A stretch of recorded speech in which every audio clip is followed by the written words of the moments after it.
Boa tarde, gente. Hoje vamos discutir um tema super importante para nossa era digital e também o conteúdo que a doutora Fabiana também passou para nós em sala sobre o direito ao esquecimento. Mas até onde vai o direito de esquecer e ser esquecido? Então, conosco temos a presença ilustre da nossa doutora Poliana. A gente também queria agradecer o convite, a presença também, por ter aceitado o nosso convite e solicitar a autorização do uso da imagem da senhora para a gente poder passar em sala de aula e compartilhar esse conteúdo com nossos colegas também. Boa tarde, pessoal. Estou autorizado, sim. Eu que agradeço a oportunidade de estar aqui com vocês. Eu que agradeço o convite. E vamos lá, estou à disposição. Certo. Em sua formação, a senhorita já lidou com muitos casos que falam sobre? Então, eu vou trazer alguns casos para vocês. Vou trazer alguns casos brasileiros, mas o direito ao esquecimento, ele começou a ser debatido no Tribunal de Apelação da Califórnia em 1931, num caso que ele foi conhecido como Melvin versus Reid. Eu acho que se pronuncia dessa forma. Mas qual era a situação? Uma moça que, em determinado momento da vida dela, ela foi profissional do sexo, ela, trabalhava como profissional do sexo, ela deixou sua vida de lado, deixou sua vida pregressa e passou a... Desculpa. Tranquilo, doutora. Tranquilo. E passou a conviver com o rapaz, né? Eles criaram uma história juntos, eles se casaram, construíram uma família. E depois disso tudo, esqueci de falar uma observação, ela tinha se envolvido, né, num crime. Ela foi envolvida no crime, cumpriu a pena dela e depois de ressocializada, ela conheceu esse rapaz. E aí, depois que eles já estavam casados, muito tempo depois, uma produtora resolveu fazer um filme contando detalhes da vida dessa mulher. Então, assim, a vida dela estava sendo exposta de forma escancarada, mesmo sem citar uma coisa ou outra que falasse assim, não, esta mulher é aquela mulher, mas todo mundo sabia que era a história dela. E aí isso trouxe para aquela família, trouxe uma sensação assim de falta de paz. Tirou a paz daquela família. E aí eles entraram na justiça com base, né, no direito ao esquecimento, que lá eles reconhecem o direito ao esquecimento como the right to be let alone, que no caso seria o direito de ser deixado em paz. Lá nos Estados Unidos eles entendem dessa forma e a justiça concedeu a eles, justamente sob o aspecto de que eles merecem ter paz. Já cumpriu a pena, já passou o tempo, não tinha mais por que aquilo ser, no caso, né, trazido à tona novamente. Mas aqui no Brasil existem alguns casos que alguns são conhecidos, outros nem tanto, que agora, nesse momento, eu vou trazer dois para vocês, que é o caso Aida Cury e o caso da chacina da Candelária. A Aida Cury, ela foi uma jovem que ela foi brutalmente morta. Ela foi estuprada e foi morta em 1900 e tarará. E, assim, foi um crime que mexeu muito com a população naquela época. O rapaz, ele foi preso, tudo certo. Quando foi, em meados dos anos 2000, o programa Linha Direta da Rede Globo quis fazer um episódio sobre esse caso. E aí, isso já tinha passado coisa de 50 anos do crime. E aí, a família de Aida entrou na justiça sob a alegação do direito ao esquecimento, né? Dizendo que, poxa, eles passaram tanto tempo para viver aquele luto, eles passaram tanto tempo para superar aquele fato e agora eles teriam que reviver tudo aquilo por conta daquele programa, por conta daquele episódio. E a justiça entendeu que não. E eu entendo o posicionamento, né, do nosso judiciário nesse ponto, entendeu que não, porque a Aida, infelizmente, já estava morta. O direito ao esquecimento sequer seria concedido a ela, porque a vida dela, particularmente, que seria, né, colocada em jogo, o dano dela que seria colocado em jogo, de certa forma, a paz dela, que estaria sendo violada. Mas ela já estava morta, então a justiça entendeu que não caberia o direito ao esquecimento nesse caso. Já na chacina da Candelária, foi uma chacina que aconteceu no Rio de Janeiro, e um dos rapazes, né, ele foi apontado, uma das pessoas, foi apontada como autora do crime, como partícipe, tudo isso. Ele cumpriu a pena dele, só que depois de cumprir a pena dele, o mesmo programa Linha Direta, né, quis fazer um episódio sobre essa chacina. E já tinha passado muito tempo, ele já tinha ressocializado, ele já estava tentando, né, reconstruir a vida dele. E foi tudo por água abaixo, porque à medida que que ele ia sendo colocado novamente como participante daquele crime, a vida dele estava em jogo novamente. Ele precisou mudar de lugar, ele precisou mudar de onde ele morava, porque ele estava sendo visto novamente como um assassino. E já tinha, assim, não era mais objeto do interesse da população. Então, nesse caso, a justiça entendeu que não colocar o nome dele envolvido no programa não iria afetar a liberdade de imprensa, não iria afetar o programa em si. Então, foi determinado que, com base no direito ao esquecimento, o nome dele fosse retirado do episódio. Então, esses 3 casos, eu acho que são casos que são interessantes, apesar do primeiro não ter sido do Brasil, foi o primeiro caso que foi declarado direito ao esquecimento, né? Foi onde tudo começou. Eu acho que desenha direitinho o que a gente entende, o que a gente precisa ver como direito ao esquecimento. Certo. Essa é uma pergunta que eu... E quais os requisitos que as pessoas precisam solicitar para poder, né, aqui, ó. Quais são os principais requisitos para que alguém possa solicitar o direito ao esquecimento? Doutora, para a gente, por gentileza. Vou citar 4 requisitos que precisa se ter para solicitar, né, para o direito ao esquecimento ele ser concedido. Primeiro ponto é o dano à reputação. Precisa ser comprovada que a reputação da pessoa, da autora, né, da solicitação, precisa ser comprovado que a reputação dela está sendo paz, ela está sendo mal vista, né, em termos informais, então teve dano à reputação, é o primeiro requisito. O segundo requisito é a inexistência de interesse público. Um exemplo que eu sempre dou, que eu sempre falo, Suzane von Richthofen. Suzane von Richthofen nunca vai ter direito ao direito ao esquecimento. Nunca vai ter direito ao esquecimento ela, porque o caso dela sempre vai ser de interesse público. Se o tempo que passar, dificilmente eu não consigo visualizar um momento ou um cenário em que aquele caso deixe de ter relevância, deixe de ser de interesse. Então, o segundo requisito é que não exista interesse público.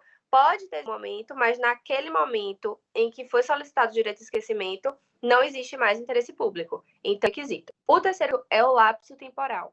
Precisa-se ter tido uma passagem de tempo, o tempo precisa ter passado, porque eu hoje cometi o crime hoje, fui presa amanhã, solicitar o direito aí. Por quê? Eu vou ter que cumprir minha pena. A pena, ela existe para ser cumprida, precisa ser cumprida.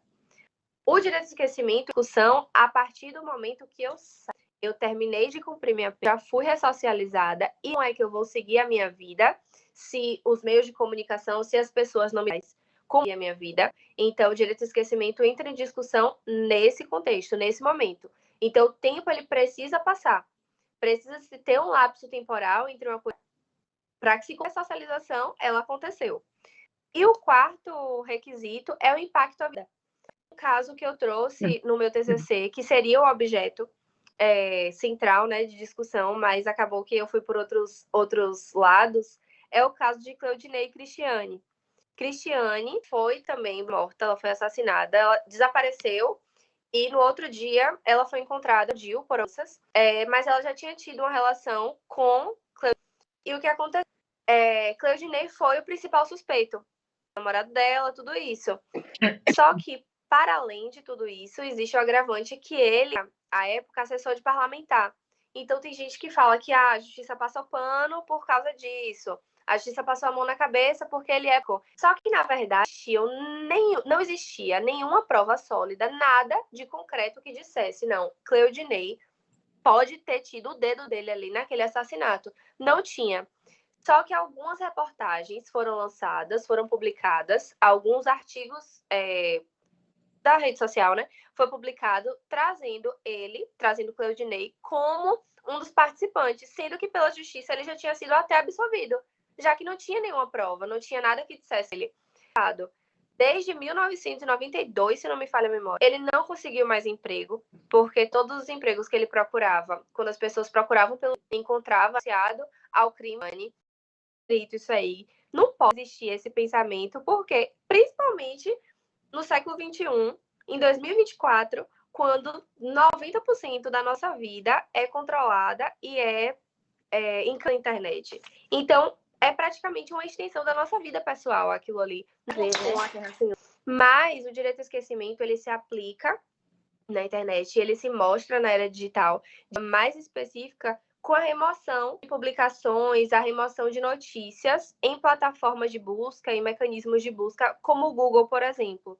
Então, se eu entrei né, com uma ação que eu estou pedindo com base no direito ao esquecimento para que uma publicação seja removida e a justiça concede, o que vai acontecer é aquela publicação não vai pesquisar lá no Google, né, que é o mecanismo de busca. Não vai aparecer lá mais aquela publicação.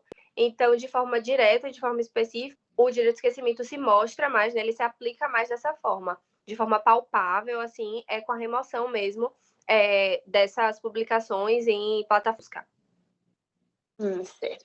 Muito esclarecedor, na verdade, né? Mentira aquela ideia de que a internet é terra sem lei. Nossa última pergunta da noite para a nossa querida doutora. Qual o papel jurídico dos regulamentadores na proteção do direito ao esquecimento? Então, logo, né, eu falei que cada caso o papel do juiz com o direito ao esquecimento, ele se inicia interpretando e ponderando os direitos fundamentais. Precisa se entender que o direito ao esquecimento ele deve ser formalizado, ele deve ser tratado como um direito fundamental. Nós temos esse direito, nós temos de viver em paz, né? Então, a interpretação e a ponderação fica a cargo do judiciário, também a análise da necessidade e da proposta. Como eu citei o caso de naquele caso ali não se aplica, mas não quer dizer que não se aplicando naquele caso não vai se aplicar em nenhum. Então, o judiciário precisa analisar caso a caso, precisa ponderar cada situação, precisa ver se todos os requisitos eles foram atendidos, eles são demonstração concreta, e tendo tudo isso, a justiça decide, e deve ser concedido. Foi uma polêmica muito grande esse caso de Aida Cury que eu citei, porque na decisão foi citado em algum momento que seria um direito inconstitucional. E foi uma coisa assim, tanto que foi logo na época, né, que eu comecei sobre... E aí eu conversei com um primo meu, que é advogado, não em Feira de Santana, mas eu tenho um primo que é advogado sobre ele falou assim, não, se tu falar no teu TCC sobre um tema, a justiça já entendeu que é inconstitucional, tu vai estar dando murro em ponta de faca. Eu falei, não, é que o direito ao esquecimento pode ser inconstitucional. Tem alguma coisa errada, tem alguma coisa aí.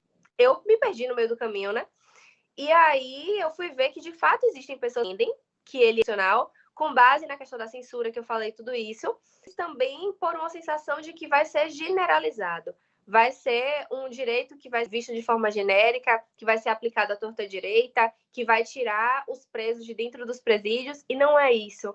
Não é isso, né? O direito ao esquecimento, ele realmente é para dar paz às pessoas, para permitir que as pessoas elas as vidas, para permitir que a ressocialização que a gente tanto defende, que ela seja concreta fora dos presídios, inclusive no pós-pena, que haja a idade daquela ressocialização, que haja um recomeço de fato daquela pessoa. Se a gente defende a ressocialização e a gente diz que ela precisa acontecer, a gente tem que também defender que ela acontecendo vai existir um percurso, um caminho ali daquela pessoa.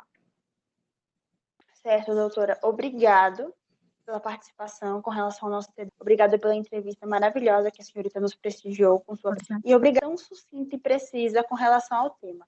Nosso grupo agradece bastante e esperamos estar colaborando com a senhorita novamente. Foi de grande fruto colaborar com a senhorita. Eu que obrigada, sucesso para vocês. Queria estar aí para assistir vocês, mas infelizmente no momento não vou.